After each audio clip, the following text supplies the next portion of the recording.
Ils colportent les pires bobards, ils complotent, mais tout aura une fin. Adrien Bozzi, bonsoir. Bonsoir. Alors, ce qui a été essentiellement reproché à Éric Zemmour dans les médias, si j'ai tout suivi, c'est d'avoir prétendu que Pétain avait sauvé des Juifs. Moi, le chapitre qui m'a le plus fait sursauter de votre livre, c'est pas du tout sur ça.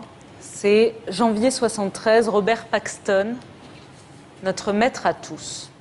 Où vous vous attaquez, dans la série des doxas majoritaires à laquelle vous vous attaquez à Robert Paxton. Robert Paxton, pour ceux qui ne le connaissent pas, c'est un historien américain qui, en 1973, va sortir ce livre qui s'appelle « La France de Vichy ». Jusque-là, jusqu'en 1973, on ne parlait pas de Vichy. Il y avait un voile pudique qu'on mettait. Non. Raymond Aron même, lui-même, exhortait les Juifs à rejeter l'obsession du souvenir. En gros, on disait... C'était la guerre, Pétain a fait ce qu'il pouvait. Là arrive, vous allez un peu vite, mais bon. Là arrive, vous me le concéderez, là arrive Paxton et son livre La France de Vichy qui depuis fait référence. Et là, il y a quand même quelque chose dans ce livre qui passe en filigrane dans ce que vous faites, c'est que vous tentez une réévaluation, voire une réhabilitation du régime de Vichy. Voilà ce que dit Paxton, vous le citez, c'est vous, je vous le cite. Paxton dit à ce moment-là, en 1973, il dit la malfaisance absolue du régime de Vichy, reconnue à la fois responsable et coupable, l'action de Vichy est nuisible et tous ses chefs sont condamnables. C'est ce que dit Paxton, c'est ce qu'a redit ensuite Chirac et Hollande, c'est ce que pense la doxa. Et ça, là, insidieusement, vous vous attaquez à ça, Éric Zemmour. Et moi, je voudrais comprendre. L'air de rien, vous faites une petite réhabilitation de Pétain en disant finalement Vichy, c'était pas si terrible. C'est la vieille rengaine de l'extrême droite. Jean-Marie Le Pen s'était fait condamner sur cette question quand il avait dit « Oui, en France, l'occupation allemande n'a pas été particulièrement inhumaine, même s'il y eut des bavures. » Moi, je voudrais savoir où vous voulez en venir quand vous vous attaquez à cette doxa, quand vous vous attaquez à ça, en nous expliquant que finalement, Vichy, c'était pas si terrible, que Pétain a permis, en faisant de la préférence nationale, de sauver certains juifs, les juifs français, en sacrifiant les juifs étrangers. Et d'une certaine manière, vous oubliez, vous, Éric Zemmour, je veux bien qu'on pense contre soi-même. Et moi, je m'y emploie en permanence, pour citer Alain Finkielkraut, de penser contre moi-même. Et je vois que vous essayez de penser contre vous-même et de là où vous venez. Mais enfin, pardon, Éric. Léa Salamé a reproché à Éric Zemmour, qui est d'origine juive, de vouloir, en rappelant ces faits historiques, faire plus goy que goy, plus français que français. Qu'est-ce que ça vous inspire ? Ce que ça m'inspire, c'est une intuition que beaucoup ont déjà eue, à savoir que l'antiracisme aboutit à des mécaniques intellectuelles identiques au racisme, c'est-à-dire qu'on essentialise des groupes d'individus, et on considère qu'en raison de cette appartenance culturelle, ces individus doivent avoir un certain prêt-à-penser. Voilà. Pardon, Éric, Pétain, c'était des lois antisémites, oui ou non? C'était un commissariat aux affaires juives, oui ou non? C'était le Veldiv, oui ou non? Il a aboli le décret Crémieux, le fameux décret Crémieux, qui faisait des juifs algériens, c'est-à-dire de vous, des Français. Sous Pétain, vous n'étiez plus français, vous étiez indigène, le pire pour vous, voyez, la pire insulte au moins, je pour suis vous. honnête dans mes analyses. Mais là, cette réhabilitation en filigrane de Pétain et de Vichy, qu'est-ce qui se passe? Je peux répondre, c'est très simple. Ouais. D'abord, c'est exactement la discussion que je viens d'avoir avec Laurent. C'est que j'essaye de comprendre l'évolution des mentalités, qu'est-ce qui a marqué. Et je pense effectivement que le livre de Paxton a été un livre essentiel pour l'accouchement de notre société et de l'idéologie dominante que vous incarnez très bien tous sur ce plateau. Je ne l'ai pas fait par hasard, vous imaginez bien ce chapitre. Mais moi, je pense que c'est le chapitre le plus choquant. Moi, je pense que la réhabilitation de Pétain faite par Éric Zemmour va en faire sursauter plus d'un. Et en ça, Georges-Marc Benamou parle de vous en tant que l'idiot utile de l'extrême droite antisémite. Là, vous jouez un petit peu à ça. En tout cas, vous jouez avec le feu avec ça. Ah oui, mais vous savez, c'est toujours les donneurs de leçons de morale qui passent de Mitterrand à Sarkozy. Pétain a permis de sauver des juifs, c'est ça? C'était pas si terrible, je peux répondre ou pas? Oui. Si vous me faites mes réponses... Non, je vous pose la question. Alors, pourquoi j'ai fait ce chapitre? Parce qu'il me paraît effectivement très important, moi aussi. Vous voyez, au moins on est d'accord là-dessus. Que dit Paxton? Paxton dit que Vichy est le mal absolu. À la limite, d'ailleurs, dans ses épigones, après, c'est même pire que les nazis. On cite à tue-tête Robert Paxton, mais Robert Paxton n'est pas le seul historien à avoir étudié sur cette époque-là, donc on va donner un petit peu la parole à d'autres historiens. Alors, le premier historien à qui je vais donner la parole, c'est Léon Poliakov. Ce qui est intéressant avec Léon Poliakov, c'est que c'est le premier historien, c'est un historien très académique, hein, c'est le premier historien qui a traité de la question, justement, du génocide juif. Quelle est sa conclusion sur la France? Poliakov nous dit ceci. Du sort relativement plus clément des Juifs de France, Vichy fut en fait le facteur prépondérant. En ce qui concerne la solution finale, la position de Vichy était essentiellement déterminée par les vues de Pierre Laval, dont la politique paraît avoir été guidée par le schéma suivant: se débarrasser des Juifs étrangers, mais protéger autant que possible les Juifs français des deux zones. Sachant que dans un autre livre d'entretien en 1989, Léon Poliakov va presque prendre la défense de Pierre Laval en disant qu'il ne méritait pas sa réputation. Donc, Poliakov nous dit que le régime de Vichy est à l'origine de la protection des Juifs français et donc du taux de survie des Juifs français. Un autre historien est allé dans ce sens, lui aussi un historien on ne peut plus académique et incontesté, c'est l'historien Raoul Hilberg, dans son livre « La destruction des Juifs d'Europe ». Que nous dit Raoul Hilberg? Dans ses réactions aux pressions allemandes, le gouvernement de Vichy tenta de maintenir le processus de destruction à l'intérieur de certaines limites. Quand la pression allemande s'intensifia en 1942, le gouvernement de Vichy se retrancha derrière une seconde ligne de défense. Les Juifs étrangers et les immigrants furent abandonnés à leur sort, et l'on s'efforça de protéger les Juifs nationaux. Dans une certaine mesure, cette stratégie réussit. En renonçant à épargner une fraction, on sauva une grande partie de la totalité. Qu'est-ce que j'ai voulu montrer? J'ai voulu montrer que Vichy n'était pas le mal absolu. Si vous finissez mes phrases, laissez-moi finir mes phrases. Ah, c'est sûr que par rapport aux nazis, c'était pas le mal absolu, Vichy, ça c'est sûr. Donc, deuxièmement, j'ai voulu montrer la complexité, qu'on avait oublié la complexité de l'histoire. Et c'est ça qui est intéressant dans Vichy, c'est ça qui est intéressant vis-à-vis de Vichy et des Juifs. Qu'est-ce qui se passe? Vichy, c'est un régime qui émet des lois antisémites. Paxton dit « ce n'est pas sous la pression des Allemands », d'autres historiens disent « c'est sous la pression des Allemands ». Deuxièmement, ils font donc des statuts des Juifs, etc. Mais ensuite, et c'est là où c'est intéressant, et c'est là où cette complexité a été gommée par Paxton, et que ça, on en parlera après si on a le temps, ça a des conséquences politiques et idéologiques, c'est qu'en vérité, Vichy fait un pacte avec le diable. C'est qu'il négocie avec les Allemands et qui dit « on vous donne les Juifs étrangers, sans savoir jusqu'en 1942 qu'ils seront tous exterminés, parce que c'est important à savoir, et simplement, vous ne touchez pas aux Juifs français. » On peut trouver ça horrible. Il faut simplement rappeler que dans les autres pays où ça n'a pas été fait, les Allemands ne s'en sont pas embarrassés, ils ont exterminé tout le monde. En Hollande, Éric, en Pologne. C'est pas Pétain qui a sauvé les Juifs, c'est la zone libre, c'est les justes, c'est la société civile, c'est l'Église qui a sauvé les Juifs français. C'est pas Pétain. Ça, c'est la doxa dominante. C'est Pétain qui a sauvé les Juifs. Je vous engage. Pétain a sauvé les Juifs. Mais répondez-moi oui, non. Il a sauvé des Juifs français, oui. S'il n'y avait pas eu les négociations de l'État français, tout ce que vous dites n'aurait pas suffi. Les Juifs français ont été sauvés à près de 100%, à 95%. Je vous engage. Alors c'est pas grave, il y a avec les Juifs étrangers qui sont. Est-ce que j'ai dit que c'était pas grave? Mais oui, mais c'est ça qu'on sous-entend derrière. Mais pas du tout. Si, j'ai dit que c'est compliqué. Mais oui. Et alors, vous lirez. Ben oui, mais tant pis pour vous. Qu'est-ce que vous voulez que je vous dise? Si vous voulez rester aux choses simples, restez aux choses simples. Je m'en fous, moi. Donc, il y a. Je vous engage. Moi, j'en reste à lire, aux choses simples. Je vous engage à lire. Oui, mais c'est trop simple, justement. Je vous engage à lire le livre d'un historien, Alain Michel. C'est ce livre de Alain Michel, Vichy et la Shoah. Je précise que Alain Michel est un historien israélien d'origine française et qui est rabbin de son État. Et que conclut Alain Michel?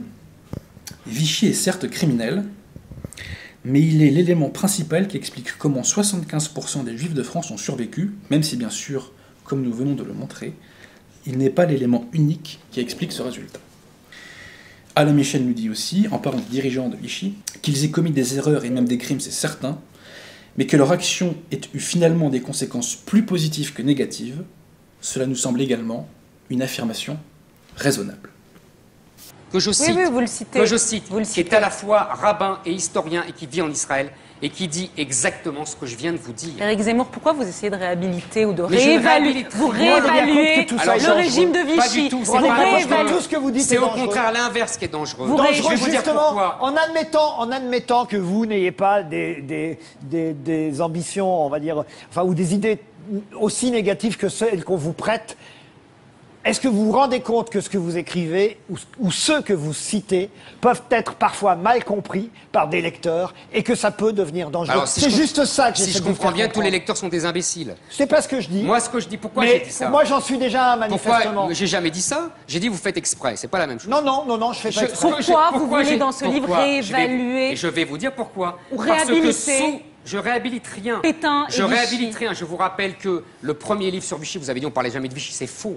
Il y a eu un livre sur Vichy de Robert Aron, un historien et un intellectuel qui disait exactement ce que je viens de vous dire. Robert Aron, qui a écrit ce bouquin, L'histoire de Vichy, je crois qu'il est paru en 1954, si je ne dis pas de bêtises. Je le recommande vraiment parce que, même s'il n'a été écrit que 10 ans après la chute du régime de Vichy, il y a un recul historique assez important. Il y a des conclusions très pertinentes et il y a des conclusions, petite parenthèse, qui sont quand même assez différentes de celles de la doxa actuelle. Que nous dit Robert Aron sur cette question? Un petit instant, je prends la page. Conclusion très brève. Laval, arithmétiquement parlant, a peut-être sauvé des vies humaines, mais il a associé le gouvernement de Vichy à une besogne déshonorante. Donc, Robert Aron, dans l'histoire de Vichy, arrive à la même conclusion, à savoir que Vichy a protégé des juifs français. Hein. Simplement, sur la base de Paxton, on a expliqué que la France, c'était le mal absolu, et que dès que l'État faisait une distinction entre les Français et les étrangers, ça nous menait à Auschwitz. Et donc, j'explique que c'est faux, et que c'est beaucoup plus compliqué que ça. Et que la préférence nationale, c'est bien, et Mais que la c'était préférence- déjà bien sous Mais Pétain, c'est ça que ma vous voulez chère dire? Léa, la préférence nationale, s'il n'y a pas de préférence nationale, il n'y a pas de nation.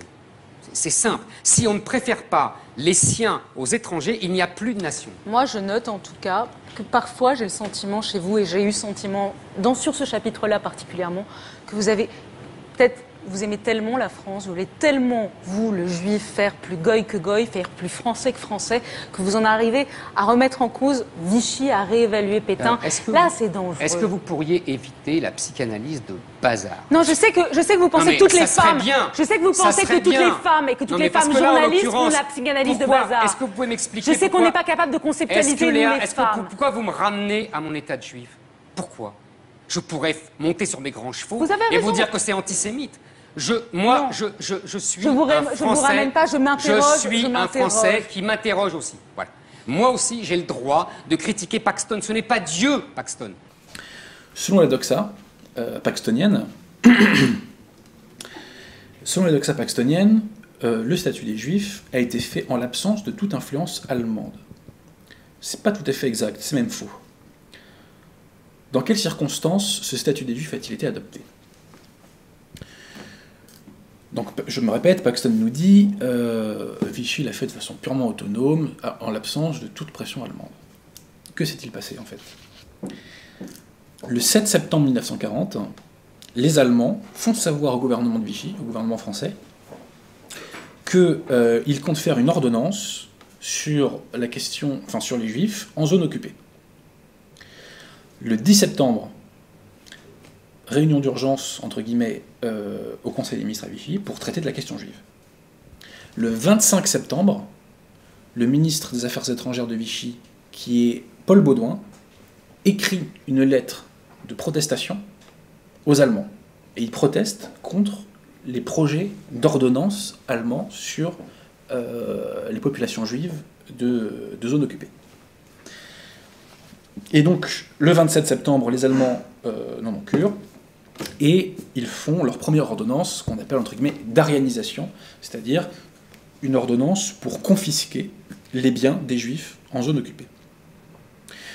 Donc là, les Allemands mettent en place ce régime, et par contre-coup, Vichy va vouloir, entre guillemets, court-circuiter l'activité allemande, et va vouloir mettre en place son propre statut des Juifs afin d'éviter que les Allemands ne traite de cette question en zone nord et aussi d'ailleurs en zone sud.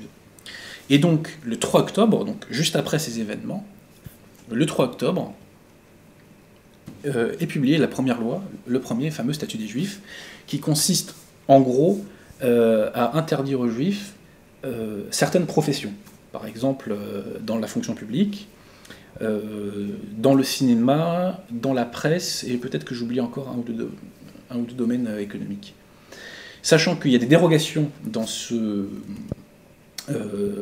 première loi pour les Juifs anciens combattants et pour les Juifs qui ont rendu des services à la France. Ce que je précise, c'est que si l'on s'en réfère à M. Henri Dumoulin de Labarthet, Pétain, je précise que Henri Dumoulin de Labarthet était le directeur du cabinet civil de Pétain jusqu'en 1942. Après, en 1942, les Allemands lui ont dit de dégager. Donc Henri Dumoulin de Labarthet, dans son livre de souvenirs, écrit en 1946, nous dit que Pétain a signé ce statut des Juifs à contre-cœur. Donc ça ne lui a pas fait plaisir de le faire. Donc, dans un premier temps, en 1940, le statut des Juifs consiste à interdire d'accès certaines professions aux Juifs. Une autre loi est prise qui concerne les Juifs étrangers, qui était fait pour les interner. C'est une loi qui permet, en zone sud, d'interner les Juifs étrangers en fait, dans des camps de rétention. C'est l'équivalent des camps de rétention d'aujourd'hui, en quelque sorte. Un peu plus tard, en 1941, est adopté un nouveau statut des Juifs plus durci, sous l'influence des Allemands. Et cette fois-ci, on va limiter l'accès des Juifs de France à des professions libérales. On va imposer des numerus clausus. Mais, à l'époque, les hauts fonctionnaires ont mis des pourcentages de numerus clausus tellement élevés par rapport à ce qu'était la population juive en France, qu'en pratique, ça n'a pas empêché les concernés de travailler. Donc voilà, donc il y avait ce fameux statut des Juifs, que bien sûr on aurait aimé ne jamais voir en France. Cette loi, bien sûr, est à condamner, qui a donc été mis en place progressivement, mais n'en déplaise à Paxton et à tous ceux qui le relaient, qui relaient sa doxa, sa vulgate. Ce statut des Juifs a été mis en place sous la pression allemande. Alors, quelle a été concrètement l'action de certains dirigeants du Vichy, hein. Attention, pas de tous. Parce qu'il y avait, dans le régime de Vichy, des personnalités authentiquement antisémites, hein, bien entendu, et authentiquement collabos. Mais quelle a été l'action de certains dirigeants de Vichy pour protéger non seulement les Juifs français, mais aussi en partie les Juifs étrangers? J'ai oublié de préciser quelque chose. Pardonnez-moi, je reviens un petit peu en arrière. Je vous ai évoqué le fait que les Juifs étrangers pouvaient être internés dans des camps. Ce qu'il faut savoir, c'est que Vichy, à l'époque, a demandé à ce que les Juifs étrangers internés dans ces camps soient, entre guillemets, envoyés, si l'on peut parler ainsi, aux États-Unis ou dans d'autres pays d'Amérique. Tous les gouvernements de l'époque ont refusé. Et je précise aussi que s'il y avait autant de Juifs étrangers en France au début de la guerre, c'est parce que la France était le seul pays européen à vouloir les accueillir et que l'Angleterre avait refusé. Et à l'époque aussi, les États-Unis avaient refusé d'accueillir notamment les Juifs qui fuyaient les persécutions hitlériennes en Allemagne, puis ensuite en Pologne. La France est le seul pays qui avait accepté de les accueillir, en tout cas à cette échelle. Alors donc, quelle a été concrètement l'action de certains dirigeants de Vichy pour protéger les Juifs? La politique de Laval a été la suivante, c'est-à-dire que à partir du printemps 1942, les Allemands accélèrent le processus de ce qu'on appelle la solution finale, et donc ils veulent rafler un maximum de Juifs. La politique de Laval, donc, comme l'ont évoqué tous les historiens que j'ai évoqués, Paul Yakov, Raoul Hilberg, Alain Michel et Robert Aron, Laval va négocier avec la puissance occupante. Le rapport de force n'était pas en sa faveur. Il va négocier avec la puissance occupante et va dire « Ok, on vous laisse prendre les Juifs étrangers. En revanche, vous ne touchez pas aux Juifs français. » Cet accord a été trouvé, si je ne dis pas de bêtises, le 2 juillet 1942. C'est un accord qui a eu lieu entre Laval et Auberg, qui était le chef des SS en France. Et donc, la rafle du Veldiv va avoir lieu 2 semaines plus tard, le 16 et 17 juillet, si je ne dis pas de bêtises. Et à ce moment-là, la police française va arrêter des juifs étrangers, mais elle n'arrêtera pas, sauf exception, de juifs français. Donc, de fait, les juifs français ont échappé à une rafle. Les juifs français en zone nord ont échappé à une rafle. Par la suite, les Allemands, en septembre, ont demandé, enfin, ont fait comprendre, devrais-je dire plutôt, qu'une nouvelle rafle allait avoir lieu au mois d'octobre. Et là, Laval a mis son veto. Il a dit non, là, c'est terminé. Mais il a mis son veto, c'était plutôt un veto temporaire. Et il a dit aux Allemands ceci, écoutez, vous arrêtez les rafles pour le moment, et en contrepartie, nous, dans les mois à venir, nous allons faire une loi de dénaturalisation, et comme les juifs français seront dénaturalisés, à ce moment-là, conformément à notre politique, vous aurez le droit de les déporter. Donc les Allemands, dans un premier temps, marchent. Alain Michel commente en disant ceci: si aucun convoi de déportation ne quitte la France au mois d'octobre 1942, on peut l'attribuer au moins partiellement à la stratégie de Laval, relayée par Bousquet et Leguet. On le voit, la collaboration de Vichy en matière d'antisémitisme est loin d'être simple. Donc, vous disais-je, octobre 1942, Laval arrive à stopper les rafles, en faisant croire aux Allemands qu'on va faire cette fameuse loi de naturalisation. Les choses se mettent à traîner. Les mois passent, et les Allemands commencent à remettre la pression sur le gouvernement de Vichy. Et les Allemands donnent plein pouvoir à Darquier de Pellepoix, qui était le patron du commissariat aux questions juives, pour faire cette fameuse loi de dénaturalisation. Donc la loi de dénaturalisation est prête au mois de juin. Il n'y a plus qu'à la ratifier. Sachant que le chef de la Gestapo de l'époque, qui s'appelle Dannecker, avait prévenu Vichy que suite à cette loi, il y aurait une rafle qui serait organisée, juste après la publication de la loi et après la dénaturalisation. Seulement, que se passe-t-il? Le maréchal Pétain va refuser de signer la loi de dénaturalisation, et du coup, la rafle n'aura pas lieu. Je me permets de citer une nouvelle fois Alain Michel. Il est donc évident que le fait d'avoir mené les nazis par le bout du nez jusqu'en septembre 1943, en leur promettant de faire passer une loi de dénaturalisation, promesse qui conduit la Gestapo-SS à ne pas engager directement d'opérations d'arrestation, ce fait donc a vraisemblablement évité l'arrestation de milliers de victimes juives supplémentaires. Donc on le voit par cette politique qu'on pourrait appeler, de façon un peu cynique entre guillemets, de préférence nationale, a permis d'éviter des rafles. C'est quasiment mathématique, devrais-je dire. Et j'aimerais poser une question toute bête aux défenseurs de la position paxtonienne. Si les dirigeants de Vichy, en fait, je vise en particulier Laval et Pétain, s'ils ne s'étaient pas opposés à la déportation des Juifs français, qui aurait pu l'empêcher à l'époque? Qui aurait pu empêcher les Allemands de faire ce qu'ils ont fait partout ailleurs en Europe? Qui? Personnellement, je ne vois pas. Je ne vois pas. Maintenant, si mes contradicteurs ont une réponse, je suis tout à fait prêt à l'entendre. Je ne prétends pas avoir la vérité révélée, mais en l'occurrence, lorsque l'on connaît un petit peu l'époque, les rapports de force, on ne voit pas qui aurait pu empêcher ces déportations. Qui et comment? Alors là, je vous ai parlé de comment Vichy avait sauvé une partie des Juifs français, même une grande partie, puisque comme l'a rappelé très justement Zemmour, 95% des Juifs français ont échappé à la mort pendant la Seconde Guerre mondiale.